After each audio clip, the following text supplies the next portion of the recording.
الحمد لله رب العالمين والصلاة والسلام على سيد الأنبياء والمرسلين وعلى آله وأصحابه وأزواجه وأهل بيته أجمعين أما بعد فأعوذ بالله من الشيطان الرجيم بسم الله الرحمن الرحيم إن الذين آمنوا وعملوا الصالحات وأقاموا الصلاة وآتوا الزكاة لهم أجرهم عند ربهم ولا خوف عليهم ولا هم يحزنون صدق الله العظيم وصدق رسوله النبي الأمين المتين الكريم ونحن على ذلك لمن الشاهدين والشاكرين والذاكرين والحمد لله رب العالمين بخمسة أطفي بها حتى الوباء الحاطمة المصطفى والمرتضى وابنهما والفاطمة قلندر لاہوری عاشق رسول علامہ اقبال کہتے ہیں کہ ایک سجدہ جسے تو گراہ سمجھتا ہے، ایک سجدہ جسے تو گراہ سمجھتا ہے، ہزار سجدوں سے دیتا ہے آدمی کو نجات، ہزار سجدوں سے آدمی کو دیتا ہے نجات۔ محترم احبہ، جس آیت مبارکہ کو آپ کے سامنے تلاوت کرنے کا شرف حاصل کیا، اس پر کچھ عرض و معروض کروں۔ اس سے قبل سرور کونین صلی اللہ تعالی علیہ وسلم کی بارگاہ ناز میں اپنی محبتوں اور عقیدتوں کا نذرانہ پیش کرتے ہوئے بآواز بلند درود و سلام کا نذرانہ پیش فرمائیں۔ پڑھیں اللہم صلی علی سیدنا و مولانا محمد معدن الجود والکرم علیہ وصحابہ وازواجہ وبارک وسلم صلاۃ و سلام علیک یا رسول اللہ صلی اللہ علیہ وسلم۔ اللہ کریم ارشاد فرماتا ہے ان الذین آمنوا وعملوا الصالحات واقاموا الصلاة وآتوا الزکاة، بے شک جو ایمان لائے اور نیک عمل کیے اور اقاموا الصلاۃ اور نماز کو پابندی سے پڑھتے رہے، وآتوا الزکاۃ اور زکات کی ادائیگی کرتے رہے، لہم اجرہم عند ربہم، تو ان کا اجر و ثواب ان کے رب کے پاس ہے، ولا خوف علیہم ولا هم یحزنون، تو بروز قیامت نہ انہیں کوئی خوف ہوگا، نہ کوئی رنج ہوگا اور نہ وہ غمگین ہوں گے۔ اس آیت کریمہ میں اللہ رب العزت نے اہل ایمان کی صفتوں کو بیان فرمایا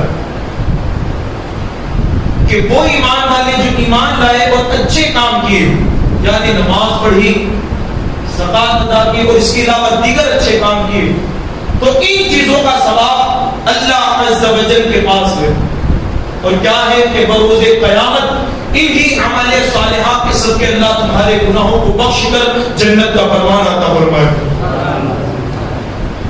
آج انشاءاللہ مولا تعالیٰ خطبہ جمعہ میں ہم نماز کے حوالے سے کچھ باتیں ذکر کریں گے۔ اللہ کریم کی بارگاہ میں سب سے پہلے دعا کریں، اللہ کریم مجھے حق کہنے، آپ کو حق سننے اور حق پر عمل کی توفیق عطا فرمائے۔ سرور کونین صلی اللہ علیہ وسلم نماز کے حوالے سے ارشاد فرماتے ہیں الصلاۃ معراج المؤمنین، نماز جو ہے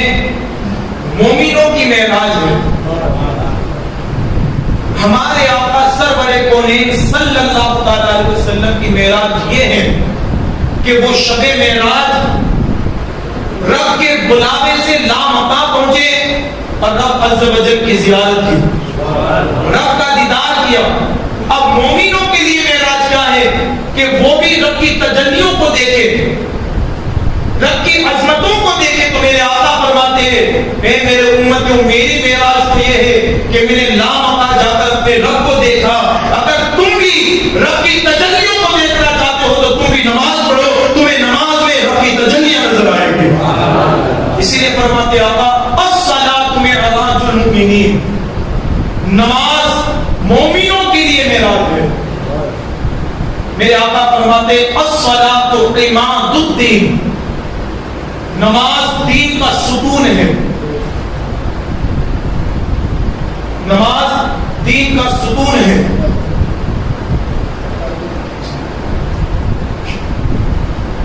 نماز دین کا ستون ہے۔ میرے آقا فرماتے ہیں الصلاۃ مفتاح الجنہ، نماز جنت کے دروازوں کی کنجی ہے، نماز جنت کی کنجی ہے۔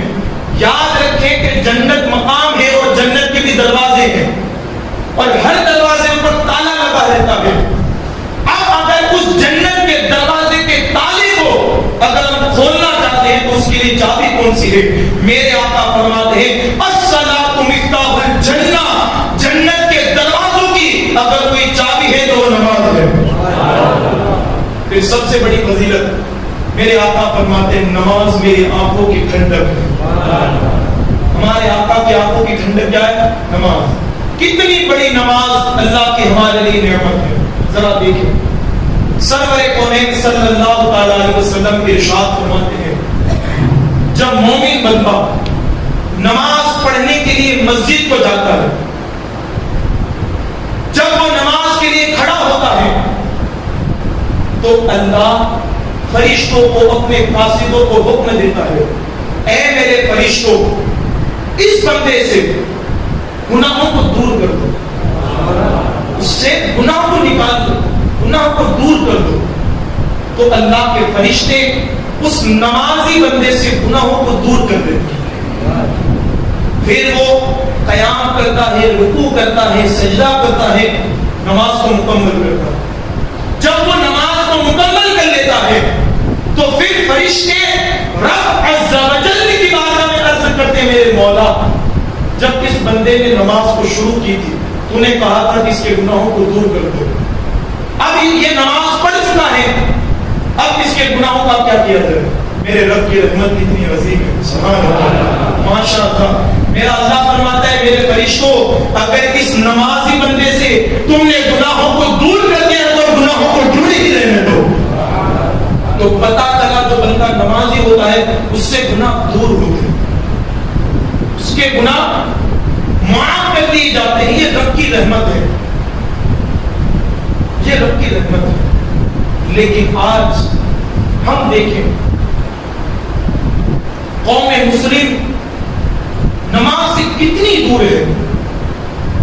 ہمارے یہاں نماز کی کوئی اہمیت نہیں، نماز کو چھوڑ دینا مسلمانوں کے یہاں بہت ہی معمولی کام فی الحال۔ لیکن سنیں قرآن کریم کی ایک آیت کریمہ ہے، جب بروز قیامت اللہ جنتیوں کے لیے جنت کا فیصلہ کر دے گا، جہنمیوں کے لیے جہنم کا فیصلہ کر دے گا، تو اس وقت جنتی جنت سے پکاریں گے ما سلککم فی سقر، جنتی جہنمیوں سے کہیں گے ما سلککم فی سقر، کہ جہنمیوں تمہیں کون سا اپنا دوزخ میں لے گیا، تمہیں کون سا جرم جہنم میں لے گیا؟ تو قرآن کہتا ہے اس وقت جہنمی کیا کہیں گے؟ جب جنتی پوچھیں گے ما سلککم فی سقر کہ کون سا جرم، کون سا گناہ، کون سی خطا تمہیں جہنم میں لے گئی، تو جہنمی جہنم سے پکاریں گے قالوا لم نک من المصلین ونطعم المسکین، کہ ہم جو ہے نمازوں کو نہیں پڑھا کرتے تھے اور مسکینوں کو کھانا نہیں کھلاتے۔ جنتی جنت سے پوچھیں گے اے جہنمیوں تمہیں کون سا جرم جہنم میں لے گیا؟ تو جہنمی کیا کہیں گے؟ ہم نماز کو نہیں پڑھتے. قالوا لم نكن من المصلين. شاید اس جملے پر آپ غور کریں تو پتا چلے گا یہ جملہ کتنا بڑا ہے. تو اس کا مطلب یہ ہے کہ نمازیوں کے لیے جنتی ٹھکانہ ہے. تبھی تو وہ پوچھیں گے ان کی نمازی تو انہیں جنت میں لے گئی اور بے نمازی پن کس کا ٹھکانہ ہے؟ جہنمیوں کا. ذرا غور کریں, ذرا سمجھیں. نماز کوئی معمولی چیز نہیں جس کو ہم ایسے ہی چھوڑ لیں. سنیں اللہ کریم ارشاد فرماتا ہے وَيْلٌ لِّلْمُصَلِّينَ الَّذِينَ هُمْ عَنِ صَلَاتِهِمْ سَاهُونَ. خرابی ہے ان نمازیوں کے لیے جو اپنی نمازوں سے بے خبر ہو.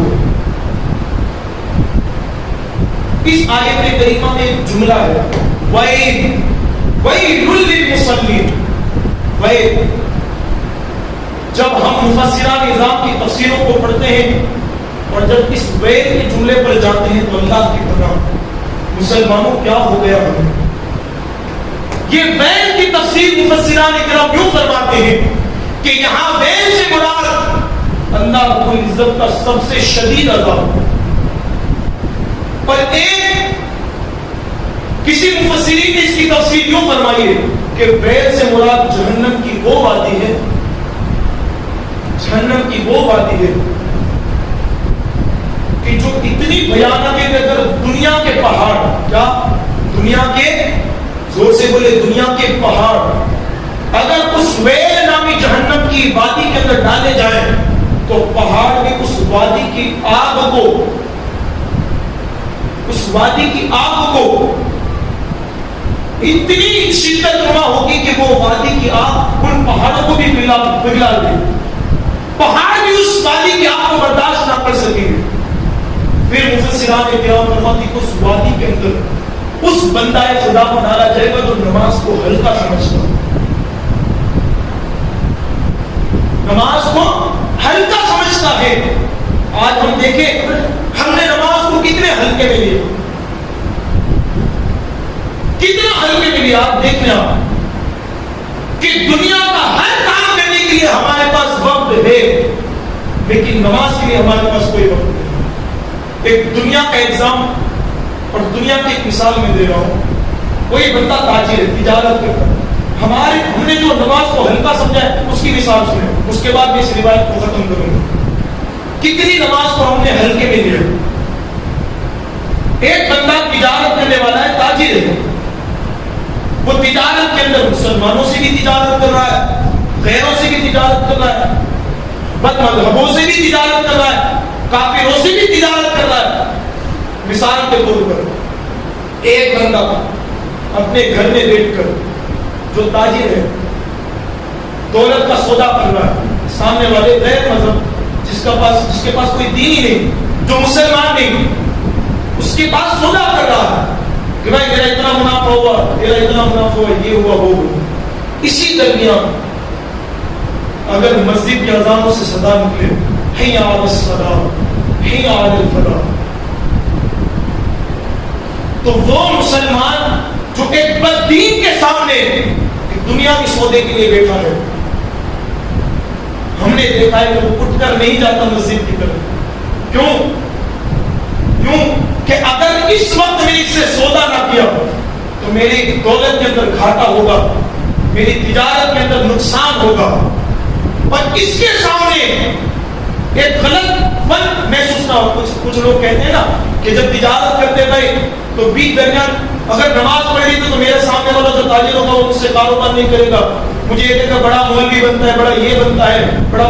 آج لوگ شرم کی بنا پر بددینوں سے بچنے کی خاطر ان سے شرم کرتے ہوئے بھی نماز کو ہلکا جانتے ہوئے چھوڑتے ہیں. جب وہ نماز کو نہیں جاتا تو گویا کہ اس کے دل میں اس کے سامنے جو بددین بیٹھا ہے اس کی تو عزت ہے اس کے دل کے اندر, لیکن اس کے رب کی عزت نہیں اس کے دل کے اندر. کیوں کہ بددین کو چھوڑ کر وہ نماز کے لیے, کیونکہ اس کو شرم آتی ہے. میرے عزیز, تجھے اپنے کافر دوست سے شرم آتی ہے, کیا تجھے اللہ سے شرم نہیں آتی؟ تو مفسران کرام فرماتے ہیں ویل کہ جہنم کی وہ وادی کے اندر اس کے اندر دنیا کے پہاڑوں کو ڈالا جائے تو وہ اس کی آگ کو برداشت نہ کرے، وہ پگھل جائے۔ مفسران کرام فرماتے کہ جو بندہ دنیا میں نماز کو ہلکا سمجھتا ہے اور اس کو وقت پر نہیں پڑھتا، اس کو اس وادی کے اندر داخل کیا۔ ارے جس وادی کی آگ کو بڑے بڑے مضبوط پہاڑ برداشت نہ کر سکے، پہاڑ کتنا مضبوط ہوتا ہے ذرا مجھے بتائیے؟ بڑے بڑے زلزلے کو پہاڑ روک دیتا ہے۔ اللہ نے پہاڑ کو پیدا اس لیے کیے کہ جب زمین تھر تھراتی ہے، زمین پر زلزلے اور بھوکمپ آتے ہیں، اگر اس کو کوئی کنٹرول کرتے ہیں تو وہ پہاڑ کرتے ہیں۔ دنیا میں آنے والے زلزلوں کو پہاڑ کنٹرول کرتے ہیں۔ اب ذرا سوچیں وہ پہاڑ کتنے مضبوط ہوں۔ اگر ان مضبوط پہاڑوں کو بھی جس جہنم کی آگ، جس جہنم کی وادی پگھلا کر راکھ کر دے، مسلمانوں ہمارے جسموں کی حیثیت کیا ہے اس کے اندر؟ ہمارے جسم کی حیثیت کیا ہے؟ اگر ایک چونٹی کٹ جاتی ہے تو چند لمحوں کے لیے ہم تڑپ جاتے ہیں، اگر ایک مچھر کٹ جائے تو ہم چند لمحوں کے لیے تڑپ جاتے ہیں، اور سانپ اور بچھو کا تو کیا کہیں؟ جو قوم مچھر کے کٹنے پر ڈر جاتی ہو، اس کے دل میں جہنم کی وہ ویل والی وادی ہے، کیا اس کا خوف بھی نہیں ذرا؟ کہ جو پہاڑوں کو پگھلا دیتی ہمارے جسموں کی اس وادی کے آگے حیثیت کر، اور اس میں داخل کس کو کیا جائے گا؟ بے نمازیوں کو۔ تو گویا کہ ہم نمازوں کو ترک کر کے دن بدن اس ویل وادی کے قریب ہو رہے ہیں کہ جو پہاڑوں کو بھی پگھلا کرتے ہیں۔ ذرا افسوس کریں، اللہ کا ایک اور فرمان، فَخَلَفَ مِن بَعْدِهِمْ خَلْفٌ أَضَاعُوا الصَّلَاةَ وَاتَّبَعُوا الشَّهَوَاتِ فَسَوْفَ تَلَوْا غَيًّا۔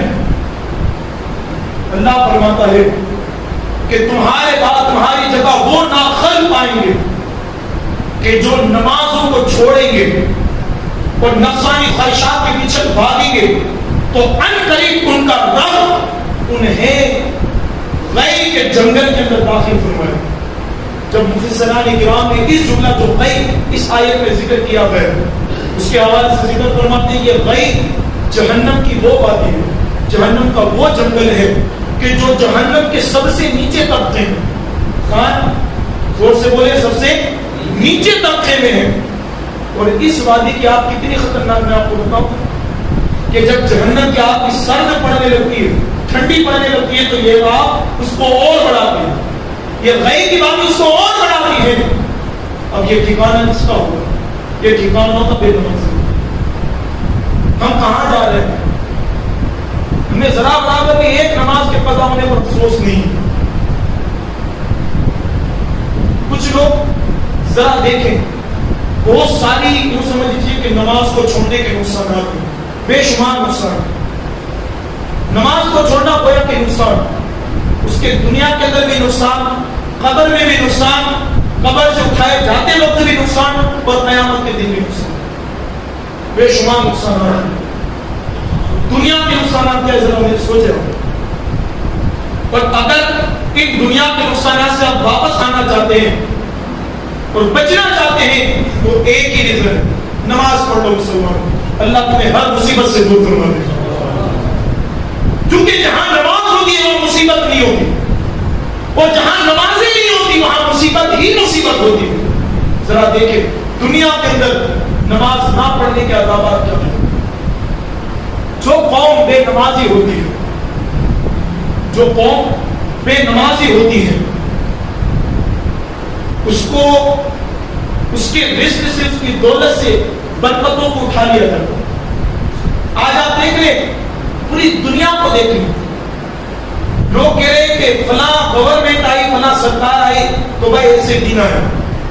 مسلمانوں یہ تو غیروں کے لیے جملے ہیں، لیکن اہل ایمان کے لیے تو یہ ہے کہ کسی کی حکومت آنے کی وجہ سے دولت کے اندر اور جائیداد کے اندر کمی نہیں ہوتی، تمہارے عمل کی بنا پر تمہارے رزق میں اور تمہاری دولت میں کمی ہوتی ہے۔ بھئی مسلمان یہ نہیں کہتا کہ بھائی میں نماز نہیں پڑھتا اس وجہ سے میری دولت کے اندر نقصان نہیں، فلاں حکومت ہے اس وجہ سے بھائی دین ایسے آ رہے۔ دین ایسے اس بنا پر آئے کہ تم نے اپنی مسجدوں کو گرا دیا۔ اگر مسجدوں کو آباد کرتے تو تم یہ دین نہیں دیکھتے۔ تو پہلا نقصان دنیا کا یہ ہے کہ جو بندہ بے نمازی ہوتا ہے اس کی دولت سے برکت کو اٹھا دیا جاتا ہے، اس کی رزق سے برکت کو اٹھا دیا جاتا ہے۔ اور آج دیکھ لیں مسلمان ہندوستان میں تجارتی معیار میں دولت کے اعتبار سے زیرو گریوٹی کے اندر گھوم رہا ہے۔ ہمارے پاس